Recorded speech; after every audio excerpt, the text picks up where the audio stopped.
dua insan yang saling jatuh cinta. Terus mungkin Mbak Anida, kalau saya bilang nikah itu ibadah, itu relevan nggak? Relevan. Alasannya? Gimana sih? Kalau bilang nikah itu apa ya? Bukan hanya tentang ibadah. Setuju? Setuju. Alasannya? Karena ya bukan cuma itu. Oke, di sini dijelaskan bahwasanya nikah itu bukan hanya tentang ibadah dan bukan hanya tentang cinta, tapi tentang kesiapan dua orang. Jadi kalau aku bilang nikah itu hanya untuk ibadah, itu jelas kurang ya. Karena kalau kita memaknai nikah itu sebagai ibadah, kita hanya menggugurkan kewajiban agar, contohnya gini, aku nikah dan apa namanya ibadahku itu lengkap gitu. Aku nikah gak dirasani tanggane gitu. Kesana kemari gak bawa ceweknya, cuma pacaran terus habis itu nikah. Itu jelas kurang kesiapan di situ. Dan di sini selain itu pernikahan itu dalam Islam tidak hanya bertujuan untuk memuaskan kebutuhan biologis yang seperti saya bilang tadi, tetapi juga untuk menciptakan ketentraman jiwa. Kalau contohnya ketika di dalam rumah tangga niatnya hanya untuk ibadah, untuk menunjukkan kewajiban saja, terus habis itu banyak konflik di dalamnya, terus habis itu banyak juga masalah-masalah, terus bertengkar, ada KDRT dan segala macam, apakah bisa disebut dengan ibadah? Apakah bisa disebut dengan ibadah? Tidak, gitu ya. Karena nikah itu juga tentang ketentraman jiwa, menyelaraskan salah satu pihak dengan pihak lainnya, gitu ya. Jadi kalau misalnya bilang nikah itu hanya untuk ibadah, tapi di dalam pernikahan itu banyak konflik, KDRT, satu sama lain itu tersakiti, itu namanya tidak menjadi ibadah. Karena yang namanya ibadah itu adalah tentram. Seperti itu ya teman-teman. Selanjutnya, nah ini, selain kita memaknai nikah, memilih pasangan itu juga penting. Memilih pasangan yang tepat dan memiliki visi yang sejalan menjadi salah satu langkah untuk menjadi ibadah itu sempurna. Ketika memilih pasangan saja tidak bisa, bagaimana kita bisa memecahkan konflik di dalam pernikahan? Seperti itu. Hal awal dalam pernikahan itu adalah mencari apa? Nah, kalau memilih pasangan saja kita itu tidak bisa, tidak tepat, kita nggak melihat dari sisi-sisi lainnya, hanya melihat tentang oh kayak aku, oh kayak ganteng, ya wes, aku mau gitu. Itu juga ibadah yang kita laksanakan katanya yang menjadi ibadah itu juga akan tidak relevan. Di dalamnya memunculkan banyak konflik seperti itu. Nah, selanjutnya, ketika dihadapkan pada realitas kehidupan dalam pernikahan yang tidak sesuai, seperti apa namanya, motivasi kita untuk menikah hanya untuk selanjutnya, perbedaan budaya, pola asuhnya, serta nilai-nilai yang dibawa dari keluarga pasangan tersebut, itu juga menimbulkan konflik. Contohnya, anak yang dididik sebagai dari orang tua yang otoriter atau anak yang dididik dari orang tua yang demokratis, itu jelas berbeda seperti itu. Misalnya ketika memiliki pasangan, yang satunya gini, aku kilo, dia mau aku lagi didik aku ini, didik aku seperti ini, seperti itu pasti ada perbedaan karena pola asuh yang dibawa dari masing-masing individu itu juga sangat mempengaruhi, apalagi dalam mengasuh anak, gitu ya. Terus juga apa namanya, budayanya mungkin dari orang yang introvert terus ekstrovert jadi satu, yang satunya saling menjelaskan, yang satunya cuma diem aja, itu juga akan sulit. Jadi yang terpenting dalam pernikahan itu adalah komunikasi. Mau itu dari keluarga yang otoriter, mau itu dari keluarga yang demokratis, mau itu orang yang ekstrovert, mau itu orang yang introvert, kalau di dalamnya komunikasinya itu baik, itu juga keluarganya juga jadi keluarga yang baik, seperti itu. Jadi sama-sama bisa memecahkan konflik. Jadi di dalam rumah tangga yang terpenting itu adalah komunikasi, dan komunikasi yang baik itu tidak hanya mendengarkan, tapi mampu memahami, mampu mengerti satu sama lain. Seperti itu ya teman-teman. Selanjutnya, Nah, apakah ketika yang namanya bibit itu adalah latar belakang calon pasangan, anak sopo, dari keluarga yang bagaimana, dari keluarga yang cemara atau dari keluarga yang broken home, tidak dua-duanya mendapatkan kasih sayang dari kedua orang tuanya, itu kalau dulu seperti itu. Kalau sekarang itu adalah kondisi emosional keluarganya. Apakah anak tersebut, apakah pacarmu itu membawa pola toksik dari masa lalu, dan pasti akan terjadi. Itu ketika zaman sekarang itu adalah bebek itu adalah kemampuan untuk bertanggung jawab. Mau dia kerja jadi pegawai, mau jadi presiden sekalipun, kalau tanggung jawabnya itu apa? Seperti kalau misalnya sekarang itu organisasi kayak Hima itu kan juga ada yang namanya jobdesk di dalamnya. Ketua jobdesknya apa, anggotanya jobdesknya apa, sama di pernikahan juga seperti itu. Ketika satu sama lain tidak ngerti jobdesknya apa, terus tidak mau tanggung jawab, itu akan sulit gitu ya. Selanjutnya ada bobot. Kalau dulu bobot itu adalah sifat pribadi. Makanya kalau kalian di rumah terus tidur-tiduran sama orang tuanya, bocah aja males, esok lagi ngomongin orang tuanya piye, betul? Iya. Bocah juga menesu, esok lagi ngomongin orang tuanya piye, betul?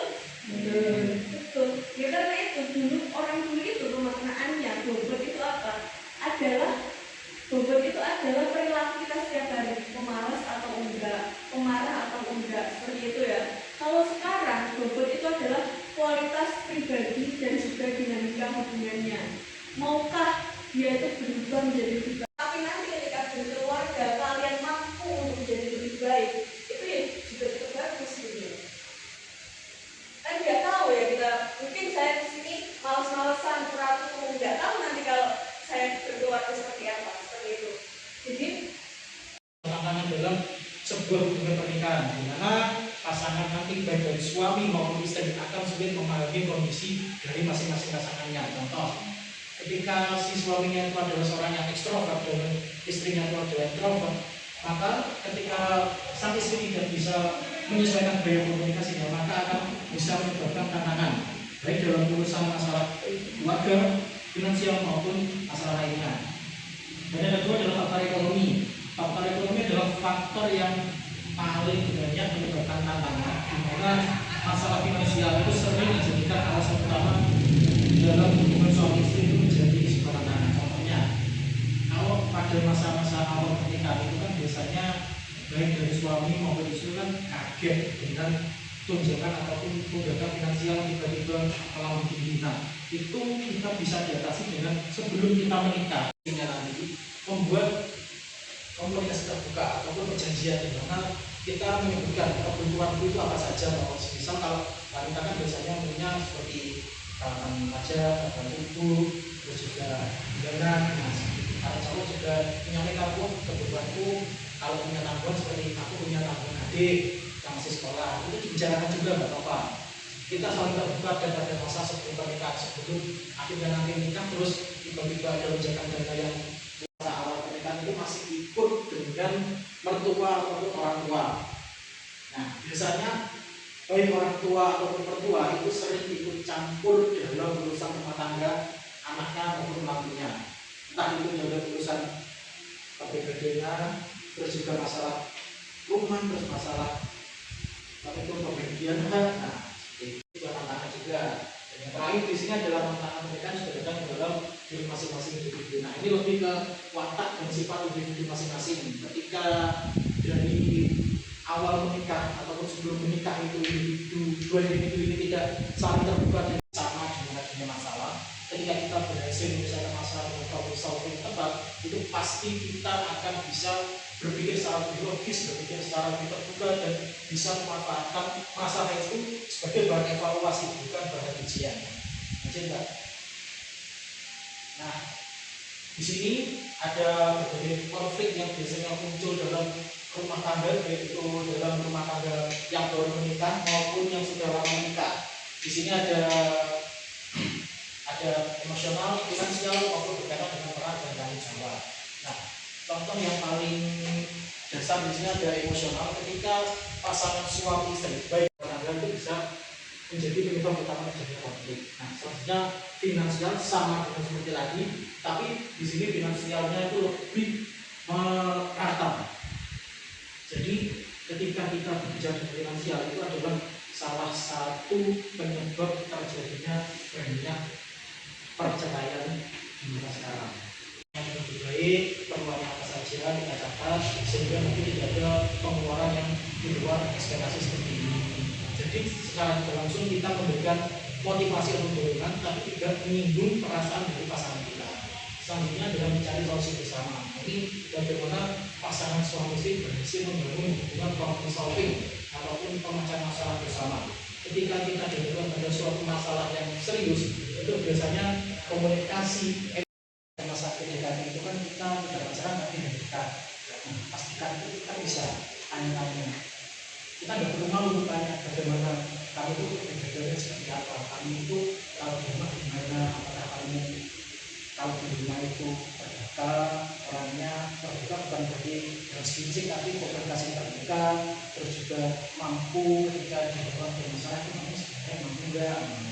Nah, ketika di masa awal PDKT sudah terbuka dan komunikasinya sudah lancar seperti itu, maka pada saat nanti ketika kita akan memilih dia jadi pasangan, itu kita bisa melakukan psikoterapi lagi, kita bisa melakukan asesmen lagi di mana kita bisa ikut kelas parenting ataupun kelas bagaimana kita mengenali bagaimana kita mengenali karakteristik dari pasangan kita masing-masing. Ketika kita sudah bisa atau sudah mampu merasakan sepertinya pasangan kita ini sesuai dengan apa yang dia cakap dulu. Ketika dia sudah bilang ternyata aku kalau di rumah apa sih yang menjadi ini tapi aku pengennya dari terus. Nah, ketika dia bilang seperti itu, kita nanti ketika akan menikahi dia sebelum kita menikahi benar-benar menikahi dia, itu kan diketahui pun kita ikut seminar parenting keluarga ataupun kita bisa konsultasi di psikolog ataupun psikolog keluarga. Itu kita bisa konsultasi bagaimana pasangan kita itu sebenarnya apa. Mungkin dari masnya ada yang tadi malam kan sempat baca beberapa artikel terkait Masnya yang kedua ini sebenarnya juga sudah terjawab ya dari jawabannya Mas Ariel ketika ada beberapa problem di dalam rumah tangga, terus kita sudah berusaha untuk menanganinya, terus habis itu tapi tentu saja ya solusi utamanya adalah pihak ketiga itu bukan mertua, bukan saudara. Ketika mertua dari salah satu pihak itu pasti membela dari anaknya gitu, kebanyakan kan seperti itu. Nah, pihak yang netral itu psikolog, bisa psikolog keluarga, psikolog umum itu bisa dia jadi tengah-tengah, jadi bukan memihak salah satu pihak gitu ya Mas. Mungkin mau dijelaskan lebih sama Mas Ariel terkait. nah, misalnya kan kalau kita mengadu atau curhat kepada pihak ketiga yang selain psikolog atau biasanya kita itu ke mertua ya biasanya, itu kan biasanya malah kita diadu dengan pasangan kita. Loh, kamu loh enggak seperti itu, kamu jangan terima kalau dibilang seperti itu. Nah, kalau kita curhatnya malah ke mertua atau dengan orang yang tidak tepat, itu malah justru membuat konflik itu semakin besar. Dan pernah saya temui ketika ada masalah dengan pasangan yang ketika curhat dengan mertuanya dan berjumlah dengan perceraian.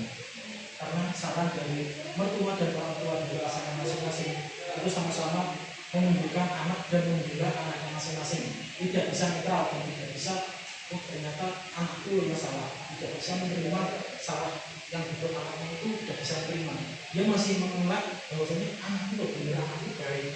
Kamu pihak ketiga itu bukan hanya seorang psikolog tapi juga orang yang tahu agama, seperti yang kalau boleh biasanya ada ustaz, kiai. Nah, kita bisa sharing dengan beliau kan lebih paham dari segi agamis.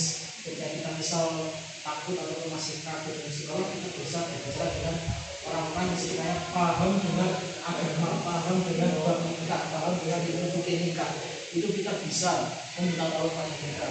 Biasanya kalau kita misalnya ngomong tuh kalau dia itu soal kita bisa soal, kita boleh bilang baik-baik dan saya ada mas muhasabah diri. Bagaimana kita tahu bahwasanya kita itu salah hasilnya. Kenapa kok kita masih kekeh bahwasanya kita benar, bahwasanya kita itu hasilnya salah. Kita bisa menginspeksi seperti itu. Kita bisa ajak suara Allah bersama kita bisa minta doa kepada Allah Subhanahu Wa Taala, kita bisa berdoa bersama dengan pasangan kita mencari jalan yang terbaik. Nah, itu bisa juga dalam sebuah. Oke, yang ketiga menjawab pertanyaan dari Mbak Inas. Tadi apa ya? Ketika pas sama menyewa itu baru namanya egois. Seperti itu ya. Jadi kalau misalnya sama-sama setuju, itu menurut saya fine-fine aja, maksudnya nggak ada kayak apa ya? Yang namanya hubungan itu kan saling mengerti satu sama lain. Nah, menurut saya ketika belum selesai dari masa mudanya itu jangan dulu untuk memutuskan menikah gitu. Secara emosionalnya itu jelas belum siap gitu. Ketika kamu berkeluarga itu kan harus siap dengan apa saja yang ada di dalam rumah tangga. Masuk anak contohnya kan nggak mungkin nongkrong sambil bawa anaknya sana kemari. Maksudnya gini, kalau kalian memang punya anak, memutuskan untuk menikah apalagi punya anak, yaitu tantangannya yaitu kamu harus bisa meninggalkan dunia-duniamu yang di sana, yang menurutmu itu mencari kesenangan. Nah, kalau kamu itu misalnya nongkrong untuk mencari kesenangan, dan sedangkan istrimu aja kesepian di rumah, ya kan jelas ya apa itu bisa disebut melengkapi, kan jelas tidak seperti itu. Jadi dalam rumah tangga itu selain berkomunikasi itu juga harus mengerti. Komunikasi itu nggak seperti kalau saya ngomong terus gak didengarkan, itu namanya nggak komunikasi. Komunikasi itu didengarkan dan dimengerti satu sama lain, seperti itu ya. 1, 2, 3 workshop pranikah. Jadinya Bida Hijau.